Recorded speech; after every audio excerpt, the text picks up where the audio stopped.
좌우 계신 분들과 인사하겠습니다. 사랑합니다. 축복합니다. 사랑합니다. 축복합니다. 네, 오늘 프로젝터가 잘 연결이 안 되어서 조금 불편한 예배가 될 수 있을 것 같은데요. 그래도 말씀, PPT, 스마트폰이든 아니면 컴퓨터 화면에 이 예배 영상 말고 그냥 PPT 띄워 놓으셔도 되니까 그렇게 말씀 같이 보면서 오늘 또 말씀의 은혜 함께 나누길 소망합니다. 네, 오늘도 정말 말씀하신 하나님의 은혜가 저와 여러분 가운데 온전히 임하여 지길 소망합니다. 지난주에 사사기 말씀을 시작하면서 1장, 2장은 사사시대를 요약하는 내용이라고 이렇게 말씀을 나누었습니다. 그래서 지난주에 1장을 통해 우리가 살펴본 바가 시작의 모습이었어요. 그러니까 가나안 정복 전쟁을 마치고 땅을 분배하면서 시작된 이스라엘이라는 나라, 하나님 나라의 그 시작의 실체였다라는 사실이었습니다. 그런데 그 모습은 온전치 못함이었죠. 온전치 못한 시작이었습니다. 맨 처음에 나아간 유다 지파로 시작된 그 처음은 비교적 성공적으로 보였지만은 그 이후에 나머지 지파들의 모습은 그렇지 않았죠. 그것을 지난주 말씀 가운데서 허용의 4단계, 꼭 단계는 아닌데 허용의 4가지의 모습으로 이렇게 표현을 했습니다. 여러분 PPT 보시면 지난주 영상 화면을 넣어놨는데요. 1단계는 이스라엘 사람이 가나안 사람을 얼마간 거리를 두고 살도록 허용함이었어요. 그리고 2단계는 가나안 사람들이 이스라엘 사람 가운데에 살도록 허용함. 주도권이 이스라엘 사람들에게 있었습니다.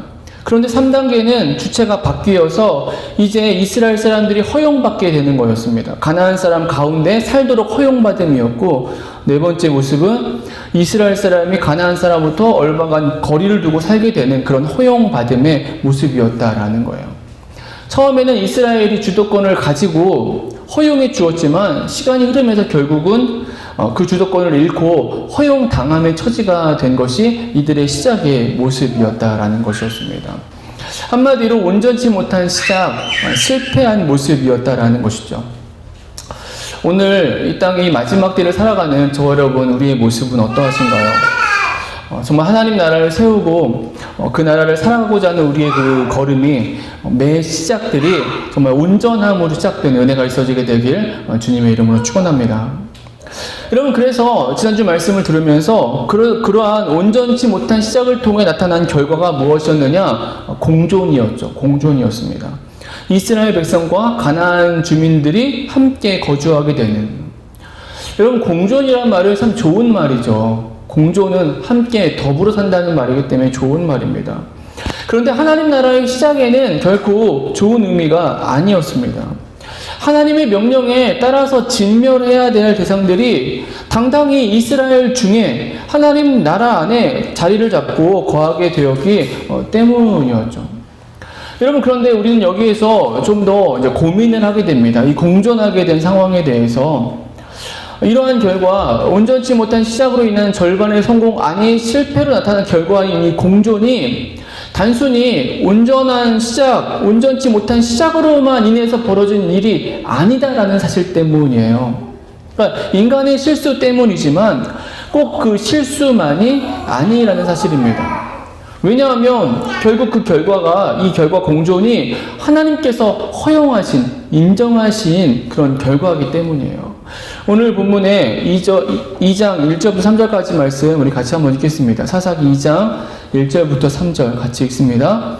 여호와의 사자가 길갈에서부터 복임으로 올라와 말하되 내가 너희를 애굽에서 올라오게 하여 내가 너희의 주상들에게 맹세한 땅으로 들어가게 하였으며 또 내가 이르기를 내가 너희와 함께한 언약을 영원히 어기지 아니하리니 너희는 이 땅의 주민과 언약을 맺지 말며 그들의 제단들을 헐라하였거늘 너희가 내 목소리를 듣지 아니하였으니 어찌하여 그리하였느냐. 그러므로 내가 또 말하기를 내가 그들을 너희 앞에서 쫓아내지 아니하리니 그들이 너희 옆구리에 가시가 될 것이며 그들의 신들이 너희에게 올무가 되리라 하였노라.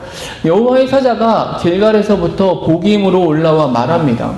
길갈에서 복임으로 올라왔다라는 것은 그간의 여정을 다 봤다라는 이야기예요. 길갈은 남은 전쟁이 시작된 시작 지점이 길갈이었고요. 그리고 복임은 오늘 본문의 5절에 말씀하고 있듯이 각 지파들이 남은 전쟁을 다 마친 후에 다 모여있는 지점이 복임이라는 그런 지역이 되고 있어요. 이렇다는 것은 그동안의 남은 전쟁의 그 모습을 모든 지파의 전쟁을 다 보고 여호와의 사자가 그러고 이제 말하고 있다는 거예요. 그런데 그 말씀의 핵심은 이렇습니다. 너희가 약속을 명령을 어겼다라고 말하고 있어요. 이 땅의 주민과 언약을 맺지 말며 그들의 제단을 헐라했는데 너희가 내 목소리를 듣지 않았다. 그리고 그렇기 때문에 하나님께서도 이렇게 하시겠다라고 하십니다. 내가 그들 가나안 부족을 너희 앞에서 쫓아내지 아니하리니 그들이 너희 옆구리에 가시가 될 것이고 그들의 신들이 너희에게 올무가 될 것이다. 즉 하나님께서 가나안 부족들의 공존을 지금 허용하고 인정하고 계시다라는 거예요. 다시 말해 가나안 부족들과의 공존의 모습은 하나님의 주권 아래에서 되어진 일이라는 것을 우리가 알 수 있다는 것입니다. 그런데 사실 인생의 모든 일이 그러합니다. 인생 가운데 벌어지는 모든 일들이 궁극적으로 하나님의 주권 아래에 하나님의 허락하심 속에 행해진다라는 사실이에요. 믿음을 가진 인생들이 절대 잊지 않아야 되는 내용이에요. 모든 일이 다 하나님의 주권 아래에 있다는 거예요. 물론 인간의 죄성이고 또는 인간의 실수, 범죄, 잘못이 그 직접적인 이유가 되어지지만 그럼에도 불구하고 그 모든 일 위에 하나님의 주권, 하나님의 능력이 있다는 것입니다. 여러분 왜 그러하냐면 왜 우리가 이렇게 말할 수 있냐면 하나님께서 막으시면 달라지기 때문에 그래요. 결정적으로 하나님이 뜻하시면 인간의 약함과 실수, 잘못에도 불구하고 하나님의 뜻대로 되어지는 것, 이게 하나님의 주권, 창조주의 역할, 일하심이기 때문입니다. 강권적인 초월적인 하나님의 역사, 일하심으로 모든 일들은 바꿔지게 된다라는 거예요. 여러분 그래서 믿음의 삶을 살아가면서 이 하나님의 주권을 기억하고 인정하는 것, 받아들이는 것, 이게 믿음이 되는 거예요. 내가 믿음이 있으니까 내가 믿음의 어떤 행동을 하고 믿음의 선한 일을 해서 내가 하나님을 높여드리고 뭐 좋은 의미처럼 보이지만 이건 믿음의 실체가 아니에요. 믿음의 실체는 하나님의 주권을 인정하기 때문에 내게 허락하신 모든 상황을 내가 받아들이고 인정하는 것. 여러분 여기 진정한 믿음의 의미가 담겨져 있는 것입니다. 그렇기 때문에 그런 믿음을 갖기 위해서 우리는 매 순간 하나님을 찾아야 되는 거예요. 예배를 통해서 하나님께 영광을 돌리지만 예배를 통해서 하나님의 은혜를 가지고 만나야만 된다. 안 그러면 우리는 그 주권을 인정할 수 없으니까요. 우리에게 주어지는 불편하고 잘못된 일들에 대해서 우리는 인정할 수 없으니까요. 왜 이렇게 되냐고 원망할 뿐이고 불평할 뿐이 이것이 인생의 모습이니까요. 여러분 하나님의 주권을 인정하는 것이 믿음과 신앙의 모습이라는 것이죠. 즉 이 사사기의 말씀도 사사시대도 달라질 수 있었다라는 거예요. 이스라엘 백성들이 비록 온전치 못한 시작을 했어도 하나님은 그 모든 것을 한 번에 바꾸실 수 있는 분이라는 것이죠. 그럼 이게 하나님의 모습입니다. 용서하시고 용납하셔서 그럼에도 불구하고의 은혜를 베푸시는 분, 이렇게 하나님의 모습이 되어지는 것이죠. 그런데 하나님은 그렇게 하지 않으셨다라는 사실이에요. 오늘 본문이 보여주고 있는 내용입니다. 진멸해야 할 대상들을 그 땅에 공존케 하고 계시다라는 사실이죠. 여러분 여기서 우리가 이제 생각을 하고 하나님의 뜻을 찾아야 되는 것이죠.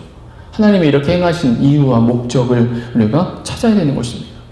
좀 직접적으로 표현해 보면은 왜 하나님은 가나안 사람들, 가나안 주민들과의 그 공존을 허용하셨느냐라는 거예요. 하나님 나라의 시작인데, 하나님 나라가 시작되었는데, 근데 왜 시작부터 이런 공존을 허락하셨는가라는 거죠. 왜 가나안 사람들을 하나님 나라 그 안에 남기셨는가라는 거예요.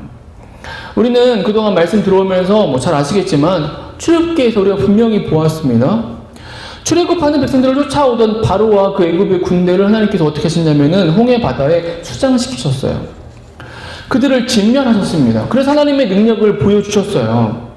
그런데 지금 하나님 나라의 그 영광스러운 시작에서 하나님은 그렇게 하지 않고 계셨어요.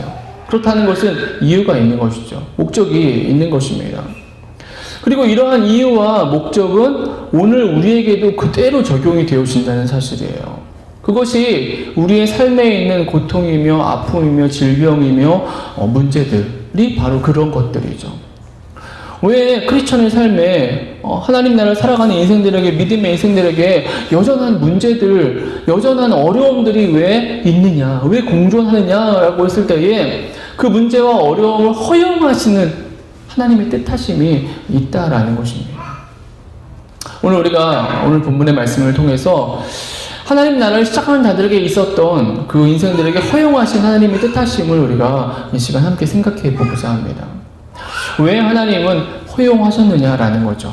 허용하셔서 말씀하셨듯이 가나안 주민들을 남겨서 가시가 되고 올무가 되게 하셨느냐라는 거예요.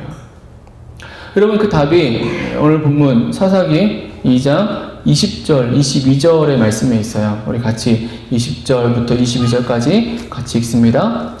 여호와께서 이스라엘에게 진노하여 이르시되 이 백성이 내가 그들의 조상들에게 명령한 언약을 어기고 나의 목소리를 순종하지 아니하였은즉 나도 여호수아가 죽을 때에 남겨둔 이방 민족들을 다시는 그들 앞에서 하나도 쫓아내지 아니하리니 이는 이스라엘이 그들의 조상들이 지킨 것 같이 나 여호와의 도를 지켜 행하나 아니하나 그들을 시험하려 함이라 하시니라. 여기에 답이 있습니다.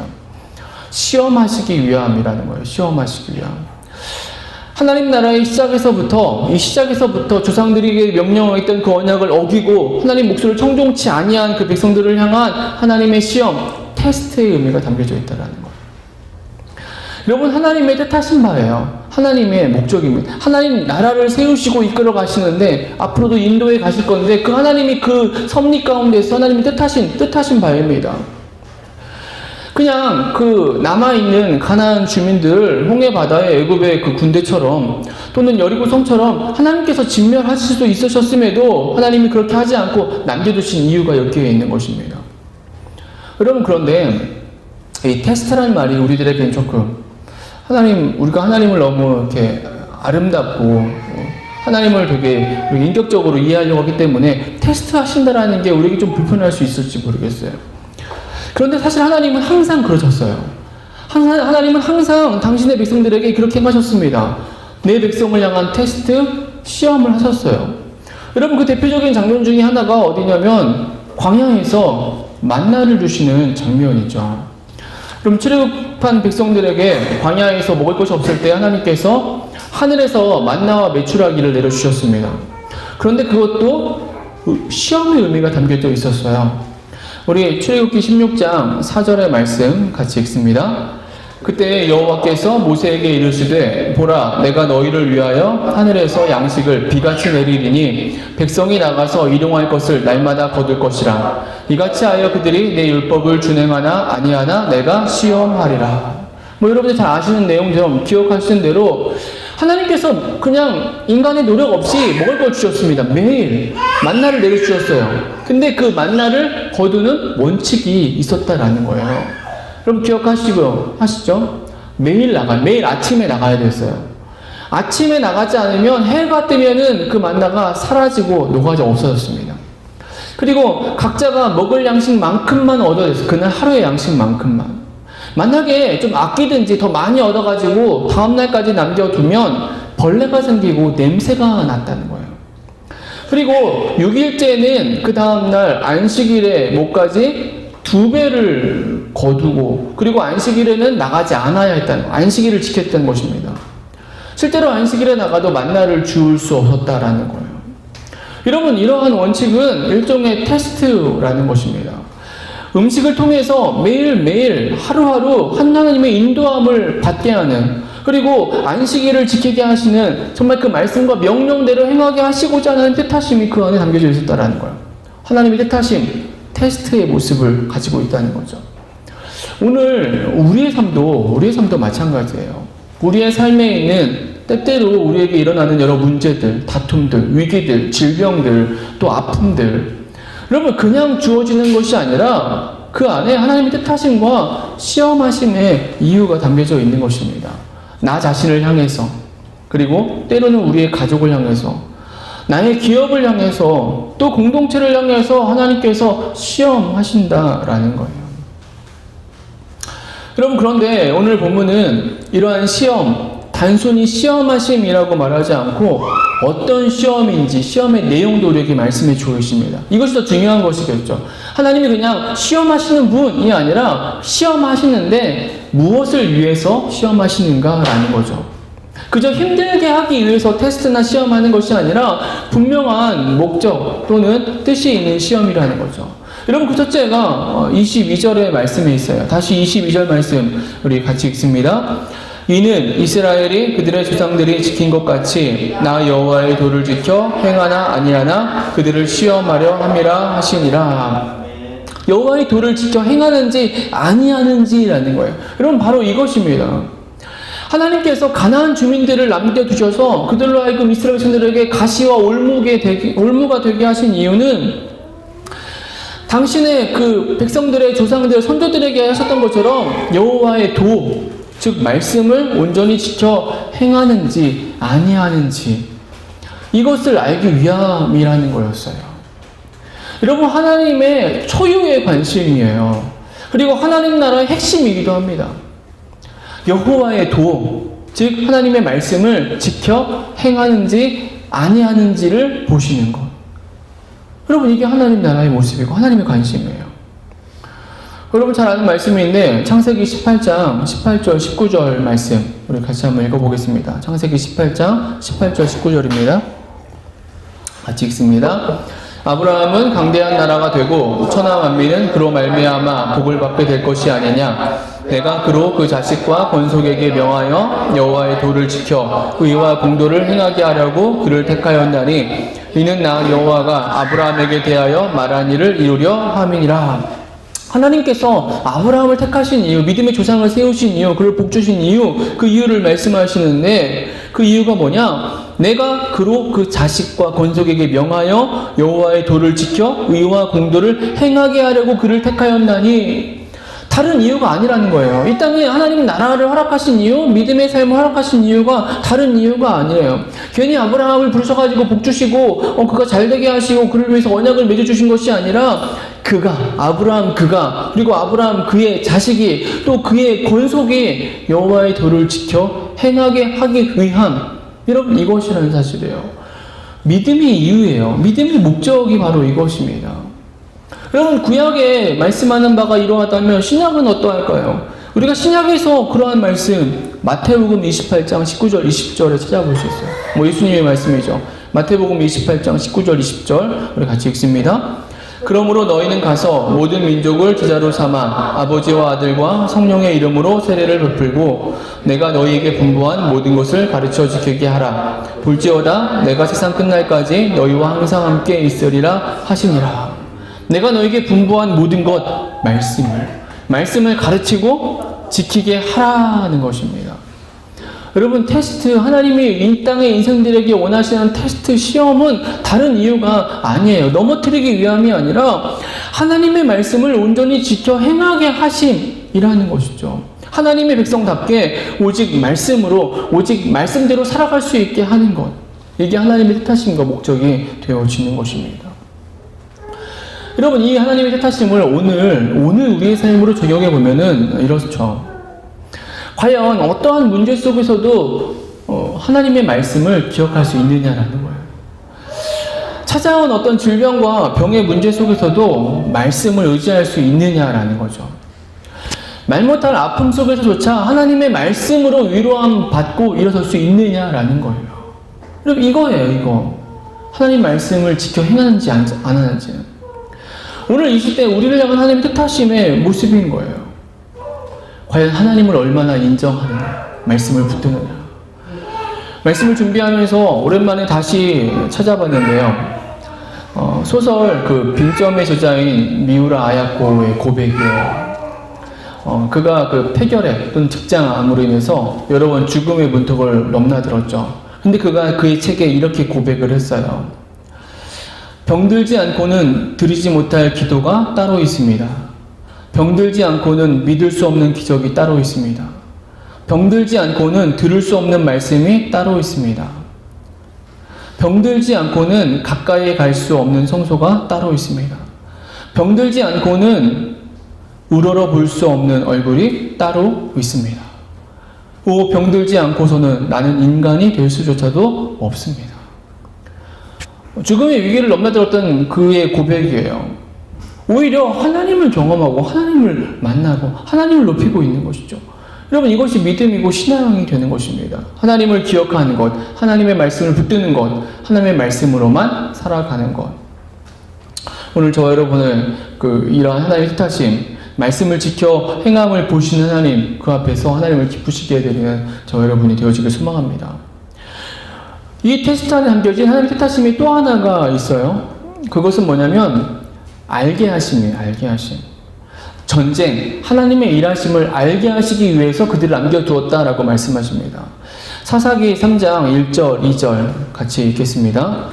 여호와께서 가나안의 모든 전쟁들을 알지 못한 이스라엘을 시험하려 하시며 이스라엘 자손의 세대 중에 아직 전쟁을 알지 못하는 자들에게 그것을 가르쳐 알게 하려 하사 남겨두신 이방 민족들은 이스라엘 백성들이 알기를 바라셨다라는 거예요.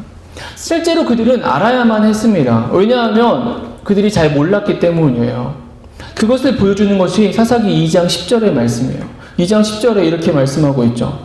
그 세대의 사람도 다 그 조상들에게로 돌아갔고 그 후에 일어난 다른 세대는 여호와를 알지 못하며 여호와께서 이스라엘을 위하여 행하신 일도 알지 못하였더라. 분명 여호수아의 그 시대, 여호수아가 있던 세대, 그 세대에도 뭐 조금 구분을 할 필요가 있지만 여튼 그 세대는 여호와를, 하나님을 알았어요. 그런데 그 다음 세대는 알지 못했다라고 말씀합니다. 흔히 세대 구분을 20, 30년, 20년, 30년, 뭐 옛날에는 40년 했던 것 같은데 지금은 20, 30년으로, 구약에도 그렇게 표현을 해요. 그 정도로 합니다. 여러분, 이렇게 볼 때 모세의 지도를 받았던 그 출애굽 1세, 그 세대가 출애굽 1세대라고 얘기를 해요. 근데 그들은 광야에서 다 죽었죠. 40년 동안 다 죽게 됩니다. 그리고 그 중에 살아남은 자가 여호수아와 갈렙이었죠. 그래서 여호수아와 갈렙의 그 시대에 태어난 사람들, 그들이 2세대라고 말할 수 있을 거예요. 근데 적어도 2세대는 그래도 이 가나안 정복 전쟁의 마지막에서 하나님을 경험하고 하나님의 의미를 알 수 있었다라는 거죠. 그런데 그 여호수아의 그 죽음 이후의 세대, 즉 3세대는 알지 못했다라는 거예요. 실제 그랬을 것이 그들은 모세를 몰라요. 뭐 들었을 것이고 모세를 경험하지 못했고 또 하나님의 일하심도 온전히 경험하지 못한 세대들이라는 거죠. 그래서 그들이 가나안 정복 전쟁, 모든 전쟁들을 알지 못했고 그 전쟁 속에 역사하신 하나님의 손길, 하나님의 일하심에 대해서 알지 못했다는 거죠.